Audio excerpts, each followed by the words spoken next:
నకిలీ మద్యం తయారీని ఒక కుటీర పరిశ్రమలా మార్చి దాన్ని రాష్ట్ర వ్యాప్తంగా కూడా సరఫరా చేస్తూ ప్రజల ప్రాణాలు హరిస్తున్న టీడీపీ నాయకుల వైఖరి, కూటమి ప్రభుత్వ మద్యం విధానాలకు వ్యతిరేకంగా వైఎస్ఆర్సీపీ రణభేరీ మోగించింది. వైఎస్ఆర్సీపీ అధినేత వైఎస్ జగన్మోహన్ రెడ్డి పిలుపు మేరకు ఉద్యమ కార్యాచరణ చేపట్టింది.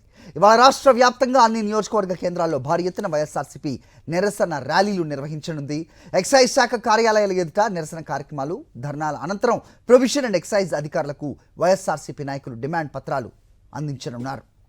రైట్, ఇదే అంశంపై అప్డేట్స్ మా కరెస్పాండెంట్ రవీందర్ అడిగి తెలుసుకుందాం. రవీందర్, చెప్పండి, మొన్నే మెడికల్ కాలేజీలపై వైఎస్ఆర్సీపీ చేసిన పోరుబాట, దాని స్పందన ఏ రకంగా ఉందో చూసాం. ప్రస్తుతం రాష్ట్రం మొత్తం కూడా అట్టుడుకుతున్న ఈ నకిలీ మద్యంపై వైఎస్ఆర్సీపీ పోరుబాటు చేపట్టనుంది. రాష్ట్ర వ్యాప్తంగా ధర్నాలని చెప్తున్నారు. ఏంటి మీ దగ్గర ఇన్పుట్స్? హరి, నిజానికి అధికార కూటమి ప్రభుత్వం అధికారంలోకి వచ్చిన తర్వాత గడిచిన 15 నెలలుగానే భారీ ఎత్తున నకిలీ మద్యాన్ని తయారు చేస్తుంది. ఇప్పుడు అన్నమయ్య జిల్లా మొలకల చెరువుతో పాటు ఎన్టీఆర్ జిల్లా ఇబ్రహీంపట్నంలో కూడా ఈ కుటీర పరిశ్రమలు బయటపడినటువంటి పరిస్థితి. అయినప్పుడు కూడా ప్రభుత్వం వైపు నుంచి ఎలాంటి స్పందన కనపడలేదు. కేవలం ఇద్దరు అరెస్ట్ చేసినట్టు చూపించారే తప్ప అందులో కూడా కేసును నీరుగార్చే ప్రయత్నం చేస్తుంది. నిజానికి ప్రజల ప్రాణాలను బలిపీఠం మీదకి నెట్టిస్తున్నప్పుడు కూడా ప్రభుత్వం తూతూ మాత్రంగా వ్యవహరిస్తున్న తీరును చూసిన తర్వాత వైఎస్ఆర్ కాంగ్రెస్ పార్టీ మండిపడింది. దీని మీద పెద్ద ఎత్తున రాష్ట్ర వ్యాప్తంగా ఆందోళనలు చేయాలని చెప్పి నిర్ణయించింది. ఆ పార్టీ అధినేత వైఎస్ జగన్ ఆదేశాలతో ఈరోజు పార్టీకి సంబంధించినటువంటి నాయకులందరూ కూడా అన్ని అసెంబ్లీ నియోజకవర్గాల్లోని ఎక్సైజ్ కార్యాలయాలు ఎదుట పెద్ద ఎత్తున నిరసనలు, ధర్నాలు చేపట్టబోతున్నారు. దీనికి సంబంధించి ఇప్పటికే పార్టీ ఇచ్చినటువంటి పిలుపు మేరకు రాష్ట్రంలోని అన్ని ప్రాంతాల్లో కూడా పెద్ద ఎత్తున స్పందన కూడా కనిపిస్తుంది. ఎందుకంటే మనం చూస్తున్నాం, గడిచిన 15 ఏళ్ళుగా ఈ నకిలీ మద్యాన్ని తాగి అనేక మంది చనిపోయినటువంటి పరిస్థితి ఉంది. అట్లా కాకుండా ఇంకా కొన్ని లక్షల మంది జీవితాలు ఇప్పుడు బలిపీఠం మీదకి ఎక్కేసినటువంటి పరిస్థితి. వాళ్ళందరూ కూడా ఆందోళన చెందుతున్నారు. అయినప్పటికీ ప్రభుత్వం కేవలం ఈ నకిలీ మద్యం ద్వారా పెద్ద ఎత్తున వేల కోట్ల రూపాయలు దోచుకునేటువంటి కార్యక్రమం చేస్తుంది తప్ప కనీసం దాన్ని నియంత్రించేటువంటి కార్యక్రమం చెట్టేది. ఇప్పటికే మొలకల చెరువు కానీ ఇటు ఇబ్రహీంపట్నంలో పెద్ద ఎత్తున డంపులు బయటపడిన తర్వాత వీటన్నిటిని వేల కోట్ల రూపాయలు విలువ చేసే మద్యం ఇక్కడి నుంచి బయటకు వెళ్ళిందని సమాచారం తెలిసినప్పుడు కూడా ఈ క్షణం వరకు కూడా కనీసం ఒక్క వైన్ షాప్లో కానీ బెల్ట్ షాప్లో కూడా అధికారులు తనిఖీ చేయలేదంటేనే పరిస్థితిని మనం అర్థం చేసుకోవచ్చు. అంటే ప్రజల ప్రాణాలు ఏ విధంగా పోయినా పర్లేదు, మా వాళ్ళు సేఫ్గా ఉండాలి, మాకు వేల కోట్ల రూపాయలు చేతిలోకి రావాలనేటువంటి ఒక ఆలోచనతో ప్రభుత్వ పెద్దలు ఈ మొత్తం వ్యవహారాన్ని నడుపుతున్నట్టు అర్థమవుతుంది. ఈ నేపథ్యంలోనే వైఎస్ఆర్ కాంగ్రెస్ పార్టీ సీరియస్గా తీసుకుంది. ఒక ప్రతిపక్షంగానే కాదు, ప్రజాపక్షంగా నిలబడి ప్రజల ప్రాణాలు కాపాడేందుకు ప్రభుత్వం మీద పోరుబాటుకైతే సన్నద్ధమైంది. అందులో భాగంగానే ఈరోజు అన్ని అసెంబ్లీ నియోజకవర్గాల్లో పెద్ద ఎత్తున ఎక్సైజ్ కార్యాలయాల ఎదుట ఆందోళన చేయబోతుంది. మనం 4 రోజుల క్రితమే చూస్తే మహిళా విభాగం ఆధ్వర్యంలో వైన్ షాపుల ఎదుట వైన్ సీసాలను పగలగొట్టినటువంటి పరిస్థితి. అయినప్పుడు కూడా ప్రభుత్వంలో స్పందన లేకపోతుంది. ఈరోజు పార్టీ ఆధ్వర్యంలో పెద్ద ఎత్తున అన్ని అసెంబ్లీ నియోజకవర్గాల్లో నిరసన ధర్నా కార్యక్రమాలు చేపట్టబోతూ ఉన్నారు. హరి, రైట్, ఒకవైపు ఈ రకమైన పోరుబాటు చేస్తున్నారు, మరోవైపు ప్రధాన నిందితుడిగా కనిపిస్తున్న ఈ అద్దేపల్లి జనార్దన్ రావు ఎవరైతే ఉన్నారో అతని ఫోన్ అదృశ్యం అయింది అనే ఒక సంచలన వార్త కనిపిస్తోంది.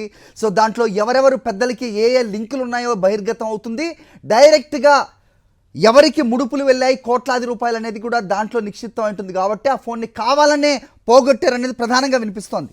దాని గురించి ఏమైనా అప్డేట్ చెప్తారా రవీందర్? ఖచ్చితంగా, ఎందుకంటే ఈ ఇష్యూలో మొత్తం ప్రభుత్వ పెద్దల కనుసన్నలోనే మొత్తం వ్యవహారం జరుగుతుందంటూ చాలా స్పష్టంగా అర్థమవుతుంది. ఆఫ్రికా మోడల్లో ఈ మద్యం తయారీ అనేది ఎన్నికల ముందు నుంచే ప్రభుత్వ పెద్దలతో ఒప్పందం జరిగిందనేది ఇప్పటికే వైఎస్ఆర్ కాంగ్రెస్ పార్టీ ఆరోపణ చేయడంతో పాటు అందుకు తగ్గినటువంటి వాస్తవాలను కూడా బహిర్గతపరిచినటువంటి పరిస్థితి. సో వీటన్నిటిని చూసిన తర్వాత ఇప్పుడు అద్దేపల్లి జనార్దన్ సంబంధించినటువంటి ఫోన్ని కనిపించకుండా చేశారంటే ప్రభుత్వ పెద్దలతో కూడినటువంటి లింకులు బయటపడకుండా ఉండటంతో పాటు ఆ ఫోన్లో అనేక మంది ఎవరెవరితో మాట్లాడింది, ఎవరికి ఎంతమందికి వాటాలు ఎంతెంత చొప్పున ఇచ్చింది మొత్తం అంతా కూడా బయటపడే అవకాశం ఉంది. కాబట్టి అది బయటకు రాకుండా చేసేందుకే ప్రభుత్వ పెద్దల కనుసనలోనే పోలీసు అధికారులు ఈ విధంగా దాన్ని మాయం చేశారనేటువంటి ఒక ఆరోపణ కూడా వినిపిస్తుంది. దాంతోపాటు ఈ మొత్తం కేసు సంబంధించి ఇప్పుడు ఒక సిట్ని అయితే ఏర్పాటు చేశారు. కానీ వాస్తవంగా చంద్రబాబు సిట్ అంటే సిట్టు, స్టాండ్ అంటే స్టాండ్ అనే విధంగా సిట్టు వ్యవహారం చేస్తున్నది కూడా చాలా స్పష్టంగా అర్థమవుతుంది. ఈ నేపథ్యంలోనే వైఎస్ఆర్ కాంగ్రెస్ పార్టీ సిట్తో కాదు, పూర్తిగా సిబిఐ తోటి ఈ లిక్కర్ కేసును విచారణ జరిపించాలని కూడా డిమాండ్ చేస్తుంది. ఈ నేపథ్యంలోనే ఈరోజు ఎక్సైజ్ అధికారులు ఒక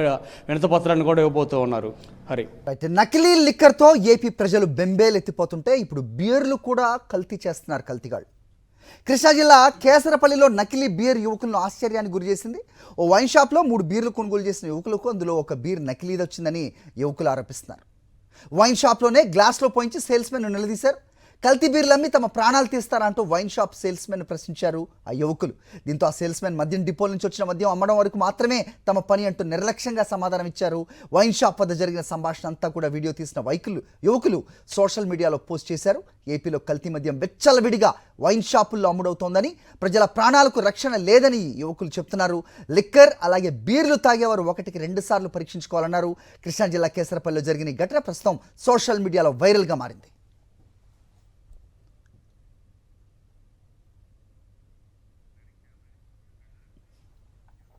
రైట్, ఆంధ్రప్రదేశ్ రాష్ట్రంలో అసలు ఏం జరుగుతుందో అర్థం కాని పరిస్థితి. ముఖ్యంగా లిక్కర్ అంటే మద్యపానానికి దూరంగా ఉండాలి, దాన్ని తగ్గించాలి అంటూ లాస్ట్ టైం ముఖ్యమంత్రి వైఎస్ జగన్మోహన్ రెడ్డి ఏదైతే పిలుపునిచ్చారో అంతకు తగ్గట్టుగా ఆయన ఏ రకంగా అడుగులేశారు. ప్రస్తుతం జరుగుతున్నది చూస్తే నిజంగా భయభ్రాంతులకు గురి అవ్వాల్సిన పరిస్థితి. నిజంగా మద్యం సేవించే వాళ్ళు ఒక్కసారి వాళ్ళు పరీక్షించుకోవాలి.